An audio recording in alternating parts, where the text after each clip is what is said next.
प्रिय किसान भाइयों, जैविक खेती एवं नेचुरल फार्मिंग से जुड़े हुए सभी देवियों एवं सज्जनों, डियर स्टूडेंट्स, जैसा कि नेचुरल फार्मिंग के बारे में मैं पहले से ही वीडियोस में बताता आ रहा हूँ कि नेचुरल फार्मिंग या जैविक खेती, ऑर्गेनिक फार्मिंग किस तरह से करें, कैसे करें कि आप ज़्यादा से ज़्यादा फ़ायदा उठा सकें। नेचुरल फार्मिंग का जैसा मैंने पहले भी बताया था कि इसके 4 कंपोनेंट, 4 पिलर होते हैं, 4 स्तंभ होते हैं, जिसमें कि एक बीजामृत होता है, दूसरा जीवामृत और घनजीवामृत होता है, तीसरा आच्छादा होता है जिसको कि मल्चिंग कहते हैं, और चौथा वाफ्सा होता है कि मतलब आप इस तरह से प्रबंधन करें कि एरेशन हवा सॉइल में, मिट्टी में बनी रहे। आज ये हमारे साथ हमारे स्टूडेंट हैं, ये बीएससी एजी सेकेंड ईयर के स्टूडेंट हैं और इनसे मैं आज जीवामृत बनवाने जा रहा हूँ कि जीवामृत ये लोग बनाएंगे। जीवामृत कैसे बनाया जाता है इन लोगों को मैंने पहले भी बताया हुआ है। आज भी मैं किसान भाइयों आप सबको ये बताना चाहता हूँ कि जीवामृत, अगर आप जीवामृत और घनजीवामृत, घनजीवामृत जो है वो सूखा होता है, ड्राई होता है, उसको मिट्टी में सीधे उपयोग करते हैं, और जो जीवामृत होता है ये लिक्विड होता है, पानी के साथ होता है। इसको या तो सिंचाई के साथ उपयोग करते हैं या फिर ड्रिप इरिगेशन के साथ भी उपयोग कर सकते हैं, या इसके अलावा इसका पौधों पे भी छिड़काव करते हैं। दोनों में जो कंपोनेंट होते हैं, जो चीज़ें हम लेते हैं, वो लगभग लगभग सेम होता है। जीवामृत में जो हम लेते हैं, अगर हमें जनरली हम 200 लीटर अगर हम बनाते हैं तो उसमें हम 10 किलो गोबर, देसी गाय का गोबर लेते हैं, 10 लीटर गौमूत्र लेते हैं और 1.5 किलो उसमें बेसन लेते हैं, 1.5 किलो गुड़ लेते हैं और 200 से 250 ग्राम अनडिस्टर्ब सॉयल, जो जंगलात की मिट्टी होती है, जो डिस्टर्ब नहीं की जाती, जिसमें कोई खेती बाड़ी नहीं होती, जंगलात की मिट्टी लेते हैं। आज चूंकि हम 200 लीटर न बना के केवल 100 लीटर बनाएंगे, तो इसमें हमने 90 लीटर के लगभग पानी लिया हुआ, 90 लीटर पानी, 5 किलो काउडंग लिया है, गोबर लिया हुआ देसी गाय का, देसी गाय हमारे पीछे हमारे उसमें बधी हुई हैं, और 5 लीटर हमने देसी गाय का ही मूत्र लिया हुआ, गौमूत्र लिया हुआ है। साथ साथ 1.5 केजी की जगह उसका आधा जो है वो बेसन लिया हुआ है, 750 ग्राम, 750 ग्राम गुड़ लिया हुआ है और थोड़ी सी जंगलात की मिट्टी। अब इसमें हम क्या करेंगे, सबसे पहले तो बच्चे आ जाओ, ये जो गोबर है, गोबर को इसमें डालेंगे। गोबर उठाओ, इसको उठाओ, आ जाओ आ जाओ। ये गोबर को इसमें डालेंगे, इसको उठाओ, इसमें डाल दो, धीरे धीरे से धीरे पकड़ के हाथ से।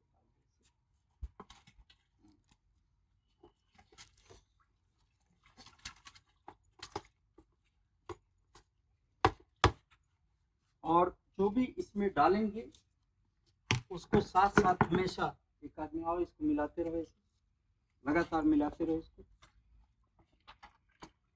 इसमें इसको मिलाते रहेंगे।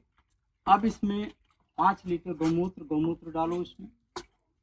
तो 5 लीटर हमने गौमूत्र लिया हुआ है, देसी गाय का मूत्र है, देसी गाय का यूरिन है, 5 लीटर इसमें ये डालेंगे।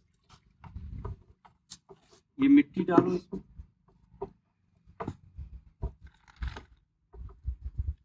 अब ये जो गाय का गोबर है, काऊ डंग, और ये जो जंगलात की मिट्टी है, अनडिस्टर्ब सॉइल है, ये हमारे सोर्स होते हैं माइक्रो ऑर्गेनिज्म, सूक्ष्म जीवाणुओं।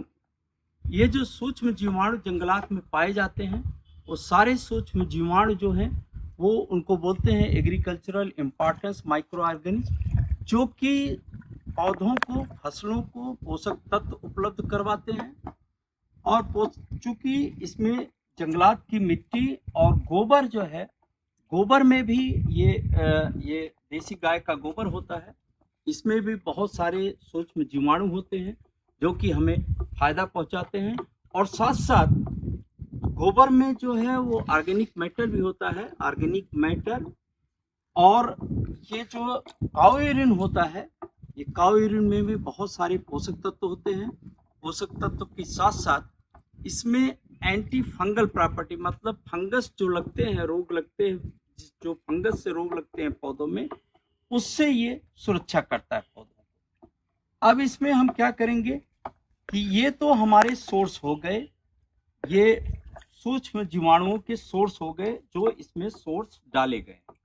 सोर्स के साथ साथ जो काउडंग है, ये थोड़ा सा सूक्ष्म जीवाणुओं का भोजन का भी काम करता है। अब इसमें हम बेसन डालेंगे। जैसा कि मैंने बताया, अगर 200 लीटर बनाना है तो 200 लीटर में 1.5 किलो बेसन डालते हैं।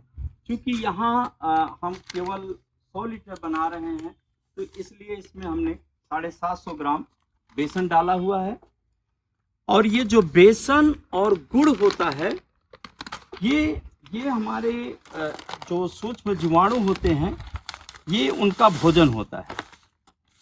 तो इससे जो है, ये इसमें जब इनको भोजन मिलता है तो ये जितने इसमें सूक्ष्म जीवाणु होते हैं, ये जीवाणु, इनको भोजन मिलता है तो ये इसमें फैलते हैं, इनकी संख्या में वृद्धि होती है।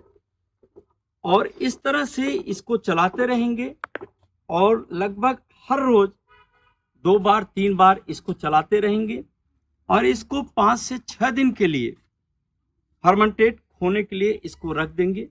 अब इसमें जो चूंकि सूक्ष्म जीवाणुओं को भोजन भी मिल रहा है गुड़ से और बेसन से, साथ साथ इसमें ऑर्गेनिक मैटर भी है। अब जब इसको ये 5-6 दिन के बाद ये तैयार हो जाएगा और इसको हम या तो सिंचाई के पानी के साथ साथ, या इसको हम कभी कभी ये भी कर सकते हैं कि जो हमारी कंपोस्ट होता है, जो हम कंपोस्ट बनाते हैं, उस कंपोस्ट में भी डाल के इसको इस्तेमाल कर सकते हैं, या इसको सीधे पौधों पर भी छिड़काव कर सकते हैं। 5-6 दिन के बाद ये रेडी हो जाएगा और इसको जो है, इसकी मात्रा 400 लीटर से लेके 600 लीटर प्रति एकड़, और ये भी कह सकते हैं कि 1000 लीटर से लेके 1500 लीटर प्रति हेक्टेयर के हिसाब से इसका छिड़काव करते हैं। चाहे वो पानी के साथ, सिंचाई के साथ करें, और चाहे वो सीधे पौधों पे करें, या फिर हमने हमारे इधर हमने कुछ सब्जियां भी लगाई हुई हैं जिसमें कि हम ड्रिप इरिगेशन लगाए हुए हैं, और उस ड्रिप इरिगेशन के साथ भी वेंचुरी सिस्टम होता है। उस वेंचुरी से इसको सक करा लेंगे और सक करा के वेंचुरी से, और उसमें डायरेक्ट पौधों को ये पानी के साथ साथ पौधों को भी मिलता रहेगा। तो ये जो हमारा जीवामृत है, ये अगर इसको हम छिड़काव करते हैं तो इसके पौधों को पोषक तत्व इससे उपलब्ध करवाते हैं, क्योंकि सूक्ष्म जीवाणु बहुत ज़्यादा होते हैं। इसमें काऊ यूरिन भी होता है, वो फसलों को जो है फंगस या और तरह के बैक्टीरिया वगैरह उनसे भी बचाव रखता है। और इसको जब मिट्टी में ये जाता है तो चूंकि इसमें ऑर्गेनिक मैटर भी है, काऊ डंग भी है, तो थोड़ा सा ऑर्गेनिक मैटर में भी वृद्धि होती है। और जो ऑर्गेनिक मैटर, जो क्रॉप रेजिड्यू, जो भी हम उसमें डालते हैं खेत में, या क्रॉप रेजिड्यू जो आच्छादा हम करेंगे, आच्छादा जो उसमें हम क्रॉप रेजिड्यू ऊपर डालेंगे, उनको भी ये डिकम्पोज करता है। तो इस तरह से इसका कई तरह से फायदा होता है अगर हम इसको फसलों में इस्तेमाल करते हैं।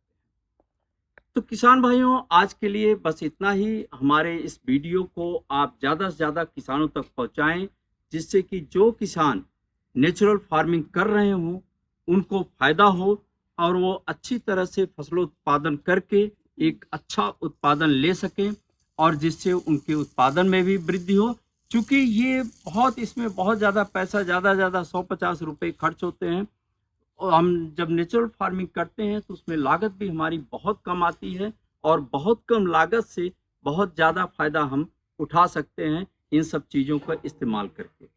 आगे की वीडियोस में और भी मैं आपको बताता रहूँगा कि आप किस तरह से नेचुरल फार्मिंग करें या जैविक खेती किस तरह से करें कि आप ज़्यादा से ज़्यादा फसलों उत्पादन ले सकें और आपको आमदनी हो और आप आपका खेती से जो लगाव है, आजकल जो नए जनरेशन आ रही है, जो नए लड़के आ रहे हैं, उनका थोड़ा-थोड़ा लगाव कम होता जा रहा है। अगर इस तरह से आप करेंगे, आपको फ़ायदा ज़्यादा होगा, तो खेती से लोगों का लगाव बढ़ेगा तो लोग खेती में ज़्यादा रुचि लेंगे।